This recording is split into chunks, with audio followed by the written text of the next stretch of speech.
Howdy, howdy, hey, hey, it continues to be Thesaurus Dinosaurus. So whatever you choose to call me, peep the fit, the bucket hat.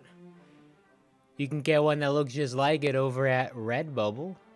Along with other merch, we got t-shirts, hoodies, stickers.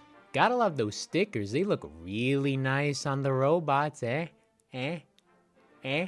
This is gonna be a short video about the things I might have missed while doing my recap, a sort of PS, a recap to the recap, because there was a lot of robots and I just can't get to it all, but thank you for telling me what to talk about. I also kept tabs on things that I want to talk about, so here we go, let's talk about it.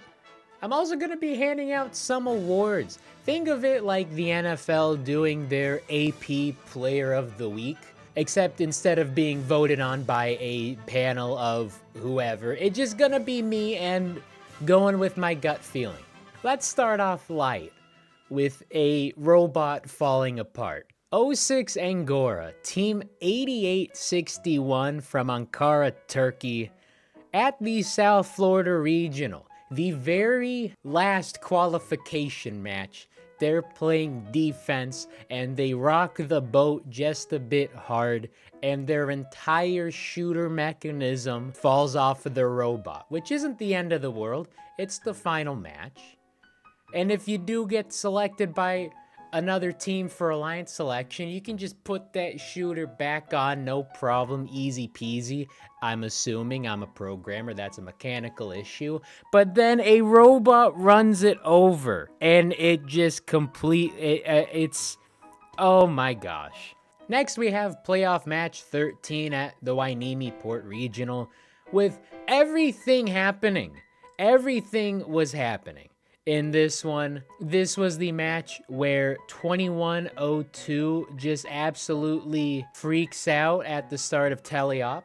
488 and 4414 also take hard hits trying to get some game elements. And then Peninsula Robotics just skies one to the wall. Like that hit the wall. And then 2102 gets their bearing straight, picks up a ring and then just skies it over into the crowd as well. A lot of shots going into the audience on this one. It was kind of fun to watch, and that's just the first 15 seconds of teleop. So many people brought up the Mount Olive District event in New Jersey when the entire system crashes just before the finals. You know you're in for a treat. Drivers behind the lines in 3, 2, 1, crescendo. Welcome to the final. Similar to how South Florida had 4 finals matches after the tiebreaker ended in a tie, this one also went to 4 because of a tie in finals match 2. We had the 1 seed of the Pascack Pioneers coming from the lower bracket and dropping the first match and then tying in the second and then winning the second 2 for what I would call a comeback victory. Like, you're only supposed to play best 2 out of 3 and you play 4 matches and you win the second 2. That's a comeback. The kicker for this one is that finals went an hour and a half because of just how everything's structured. They break for awards, they have dancing break and all that. An hour and a half for 4 matches. I would be asleep. Shout out technical difficulties. Speaking of technical difficulties, the bit flip, the strangest glitch that we've seen so far. It happened a lot throughout week 1. Basically, the sensor in the speaker counts a note as a negative integer, which it can't do because you can't score negative points. And the computer goes, hey, you can't score a negative point. So it rolls over. Think of it like degrees on a circle. Negative 5 degrees is the same as positive 355 degrees. So when the computer reads a -5, it goes, wait, surely you mean positive 155 because we can't have a negative. So for whatever reason, it counts a -1, sees that you can't have a negative integer, so it rolls over to the highest integer, which is 2 to the power of 24, meaning that teams are winning matches by 16 million points. I don't think that's how the score works, unless the cheesy poofs are on the field. A lot of people were telling me to talk about the Israel districts that have been going on here. Am I in the wrong to say that these robots scare me? I have seen the Transformers movies enough times to know that my fear of robots is justified. These robots are some of the fastest and some of the highest scoring bots in the world. Throwback to my midway recap where I talked about how 3-ring autos are gonna be the be-all end-all, and then teams come out here with a 5-ring or a 6-ring. Well, Orbit was out here with a consistently reliable, a reliably consistent 7-ring auto, which will take me to the award ceremony, where I will name my offensive robot of the week, defensive robot of the week, and my top moment of week 1. Offensive bot was a tough one.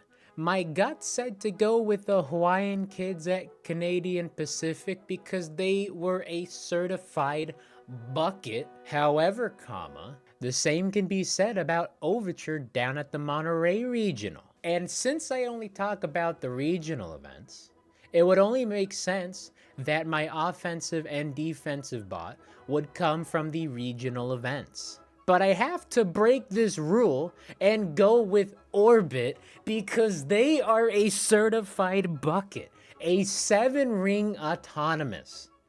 Come on.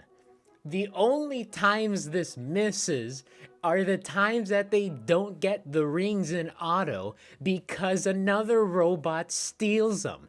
This team is going to be tough to beat. A swerve drive that can let them absolutely zoom and spin and get around defenders.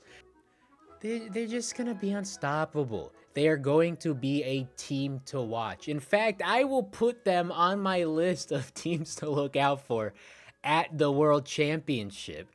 On to my defensive bot of the week. Who else? Who else? It has to be the Steel Stingers and their smiley bot. Not only because they have a smiley face on it, but because their defense actually disrupted teams, and not just any teams, some of the top scoring bots at the Wainimi Port Regional. I mentioned how they made the 4-seed alliance miss a lot of shots, get a lot of shots blocked. But the same was true with the 1 seed earlier in the playoffs, with Peninsula and High Tide going a combined 12 for 19, which doesn't sound that bad until you realize that those 7 missed shots account for at least 14 points off of the board, which could have come in handy in winning that match. Defense wins championships, I'm telling you. And that's going to bring me to my top moment of week 1, and that is 1076, the Pi High Samurai at the Jackson District event in Michigan, with this trick shot in the second finals match. Sometimes it's better to be lucky than good, except this robot is also good. They were the second ranked bot and were picked for the number 1 alliance. This is just so satisfying to watch. You think they missed the speaker? No, they're just scoring in the amp the long way, the fancy way.